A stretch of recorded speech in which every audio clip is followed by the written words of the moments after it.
अभिषेक नमस्कार, कौन सा शेयर है आपके पास? हाँ नमस्कार सर। मेरे पास दो शेयर्स हैं जी। एक तो रतन पावर है, करीब मेरे पे 2 लाख क्वांटिटी रतन पावर की 5 रुपीज पे है। और मेरे पास रतन इंफ्रास्ट्रक्चर है, करीब 4000 शेयर्स हैं। वो मेरे पास करीब 30 रुपीज की है। तो मैं इन दोनों का नजरिया जानना चाहता हूँ अगले 1 साल का। रतन पावर और रतन इंडिया। बिल्कुल ठीक है, रतन इंडिया में तो हम तेजी देख रहे हैं और इसमें लोगों के पैसे बने भी हैं, लेकिन अभिषेक कोई खास वजह ये शेयर खरीदने की रतन पावर की? रतन पावर की सर, मेरे को ऐसा लगा था कि इनका महाराष्ट्र का जो प्लांट है, इनपे 2 महाराष्ट्र के प्लांट हैं, एक चल रहा है एक नहीं चल रहा है। तो दूसरा मेरे को लगा कि शायद वो चलना चालू हो जाए तो एक मल्टी बैगर बन सकता है। मेरे को ऐसा लगा था पर्सनली जी। लेकिन आपने शेयर को थोड़ा अगर स्टडी किया हो तो काफी लंबे समय से रेंज में है, 10 रुपए का स्तर इसने पार किया नहीं है और 2 लाख की क्वांटिटी आपने ले ली।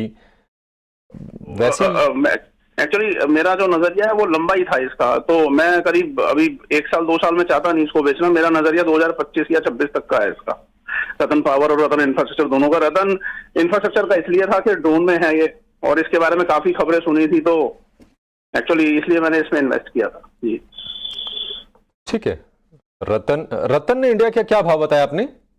रतन इंडिया इंफ्रास्ट्रक्चर जो है वो मैंने 35 पे लिया हुआ है, 4000 शेयर। 35 पर आपने लिया है, ठीक है। यहां पर तो चलिए आप फिर भी सेफ हैं।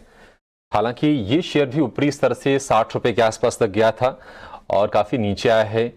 अब अविनाश जी, आपसे राय जानना चाहेंगे। रतन इंडिया को लेकर बहुत सारे सवाल आते हैं और ऑफलाइन में बहुत सारे लोग क्वेरीज इसके बारे में पूछते हैं। आप देखिए, 3.5 रुपए के आसपास का शेयर है ये रतन इंडिया का, रतन पावर का, और बावजूद इसमें वॉल्यूम की कमी नहीं है। हालांकि 1800-1900 करोड़ रुपए के आसपास का मार्केट कैप है, लेकिन एक लंबे समय से रेंज में है ये शेयर और इसको लेकर बहुत कोई खबरें भी नहीं आती हैं ऑर्डर बुक को लेकर या फिर इनके प्रोजेक्ट्स की कमीशनिंग को लेकर। आप ये बताइए कि कंपनी में कितना दम है, ये किसी के पास है तो किस उम्मीद में होल्ड करे? अभिषेक ने तो 2 लाख शेयर ले लिए, इनके लिए क्या सलाह होगी?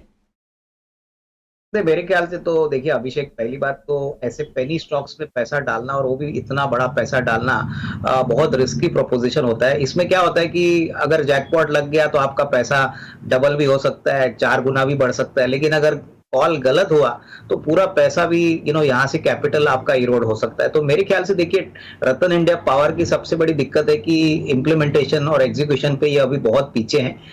कोई भी ऐसा न्यूज फ्लो हमने तो सुना नहीं है कि यहाँ पे कोई कमिश्निंग प्लांट के बारे में कोई न्यूज फ्लो आया है। और जब तक मार्केट्स को इस कंपनी के फाइनेंशियल परफॉर्मेंस का डेटा पॉइंट मिलता नहीं है, मार्केट ऐसी कंपनीज के ऊपर भरोसा और यकीन बिल्कुल नहीं करता। तो मैं तो यही कहूंगा कि देखिए, आपने पैसा जरूर डाला है, अगर आपको लंबी अवधि के लिए भी पैसा डालना है तो ऐसे शेयर में डालिए जहां पे विजिबिलिटी है, जहां पे मैनेजमेंट क्रेडिबल है, और सबसे बड़ी बात डेटा पॉइंट्स आपके पास है। विदाउट डेटा और विदाउट फाइनेंशियल परफॉर्मेंस कोई भी शेयर की चाल बनती नहीं है। तो मुझे लग रहा है कि इससे तो इनको निकल ही जाना चाहिए। मेरे ख्याल से काफी अच्छे विकल्प बाजार में अवेलेबल है। प्योरली प्राइस देख के आप अगर कोई शेयर खरीदते हो तो वो एक गलत तरीका है इन्वेस्टमेंट का।